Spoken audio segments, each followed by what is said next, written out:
పిల్లల భవిష్యత్తుతో రాజకీయాలు వద్దని గ్రూప్ 1 ర్యాంకర్ల తల్లిదండ్రులు కోరారు. 3 కోట్లు ఇచ్చి ఉద్యోగాలు కొనుక్కున్నారని కొందరు ఆరోపిస్తున్నారని ఆగ్రహం వ్యక్తం చేశారు.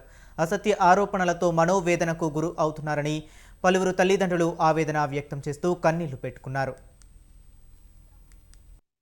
పెట్టిన తర్వాత కూడా దానికి ప్రిలిమ్స్ లో ఏదో జరిగింది, అవకతవకలు జరగాలంటే ఎవరో చేసిన పాపానికి మా పిల్లలు బలైనరు. సరే, అప్పుడు కూడా పిల్లలకు అంత మెరిట్ లిస్ట్ లో వచ్చినాక కూడా వాళ్ళ మైండ్ అనేది డైవర్ట్ కాకుండా సెకండ్ ప్రిలిమ్స్ పెట్టారు. అప్పుడు క్వాలిఫై అయ్యారు. అప్పుడు తమ్ము లేదన్నారు. అంతా ఎవరి మిస్టేక్స్, పిల్లల మిస్టేక్స్ కాదు కదా. అది కూడా తన్నుకొని బయటపడ్డారు. థర్డ్ ప్రిలిమ్స్ కు క్వాలిఫై అయినారు, మెయిన్స్ రాశారు. మెయిన్స్ ముంగట కూడా చాలా డిస్టర్బెన్స్లు వచ్చాయి. అయినా కూడా వాళ్ళు కాన్ఫిడెన్స్ తగ్గకుండా చాలా కష్టపడి కృషితోని వాళ్ళు పట్టుదలతో మెయిన్స్ రాశారు. మెయిన్స్ రాసినా కూడా అప్పుడు రిజల్ట్ వచ్చినప్పుడు, ర్యాంక్ వచ్చినప్పుడు ఎవ్వరూ ఏం మాట్లాడని వాళ్ళు తీరా ఇప్పుడు మెడికల్ అవి అన్నీ అయిపోయి తీరా జాబ్ లో జాయిన్ అయ్యే ముందు ఇలా అయింది అలా అయింది అని అపోహలు రావడము, ఒకరి మీద ఒకరు రాజకీయ పరంగా స్వార్థపరంగా, రాజకీయ నాయకుల స్వార్థపరంగా. గ్రూప్ 1 పరీక్షల వివాదాన్ని రాజకీయం చేయొద్దన్నారు ర్యాంకర్ల తల్లిదండ్రులు. కొందరు నేతలు అసత్య ఆరోపణలు చేస్తున్నారన్నారు. ఆరోపణలు చేసేవారు వాటిని నిరూపించాలన్నారు. అప్పులు చేసి ఓ పూట తిని మరో పూట తినక రెక్కలు ముక్కలయ్యే తమ పిల్లలను కష్టపడి చదివించామని, ఎన్నో త్యాగాలు చేసి చదివిస్తే 3 కోట్లు ఇచ్చి ఉద్యోగాలు కొనుక్కుంటున్నట్లు నిందలు వేస్తున్నారని ఆవేదన వ్యక్తం చేశారు. తమకు అంత స్తోమత లేదన్నారు. రాజకీయాల కోసం తమ పిల్లల భవిష్యత్తును నాశనం చేయొద్దని వేడుకున్నారు పేరెంట్స్.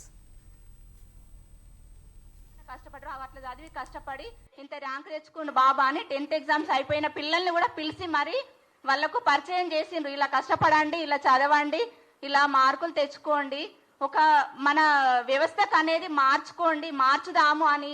ఈ పిల్లలు కూడా మార్చుదాం, మన వ్యవస్థ అనేది కొంచెం క్రమశిక్షణలో కొద్దిగా మార్చుదామన్న ఉద్దేశంతో వీళ్ళు ఎంతో కసితో పట్టుదలతో ఈ ర్యాంకు సాధిస్తే తీరా వాళ్ళు రేపు ఆ కుర్చీలో కూర్చోక ముందే వాళ్ళకు నిరాశలు ఎదురవుతుంది. అసలు వాళ్ళు రేపు జాయిన్ అయినా కూడా వాళ్ళంతా పట్టుదలతో ఉంటారా చెప్పండి? తినే అన్నాన్ని నోట్లోకి పోయే ముందు కింద పడేసినట్టు అయిపోతుంది వాళ్ళకు. చెప్పండి, అది వేరుకొని తిమ్మంటారా?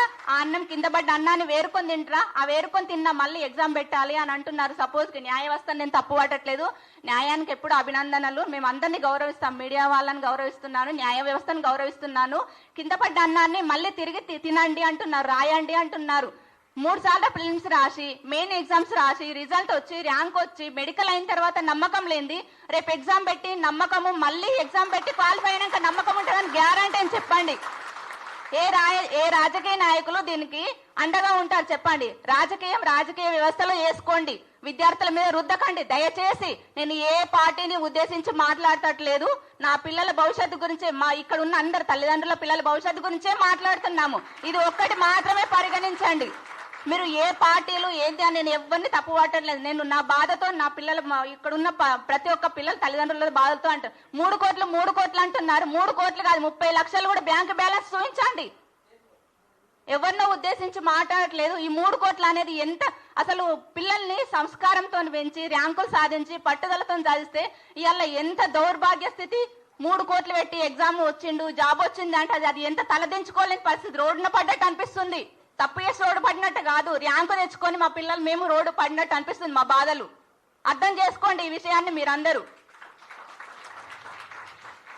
ప్రతి ఒక్కరు అందరినీ కలవాలంటే కలవలేరు. ఏ సీఎంను కానీ ఇంకా ముందు ప్రభుత్వాలను కానీ ఇప్పుడున్న ప్రభుత్వాలు ఎవరిని తప్పుపడట్లేదు.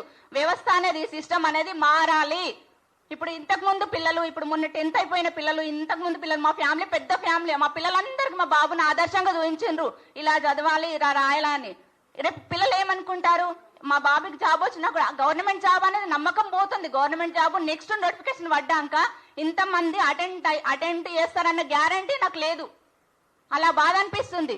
ఎందుకంటే ర్యాంక్ వచ్చి మెడికల్ అయ్యి అన్నయ్య ఇంకా కూడా జాబ్ వస్తుందని గ్యారంటీ లేదు. రేపు నోటిఫికేషన్ పడ్డాక కూడా వీళ్ళు రాస్తారని గ్యారంటీ ఏముంది? వాళ్ళకి నమ్మకం ఉంటుందా? ఫిజికల్ గా వాళ్ళు స్ట్రాంగ్ ఉంటారా?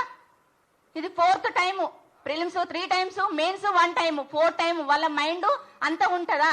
కాన్ఫిడెన్స్ కోల్పోరా? ఎందుకు ఇవన్నీ? ఎందుకు? పిల్లల భవిష్యత్తును ఆలోచించి మాట్లాడుకోండి. ఆలోచించి ఏదన్నా ఉంటే ఆచి తూసి 100% ప్రూఫ్ అనేది చూసుకొని పిల్లల మీద కానీ ఎగ్జామ్ మీద కానీ మీరు మాట్లాడండి. అనవసరంగా ఏదో వాళ్ళు వీళ్ళు నలుగురు కూర్చొని ముచ్చట పెట్టుకున్నట్టుగా నిందలేయకండి. 3 కోట్లు అని నింద భరించలేకపోతున్నాం. ఒక్కొక్కరిని ఎవరినో మీరు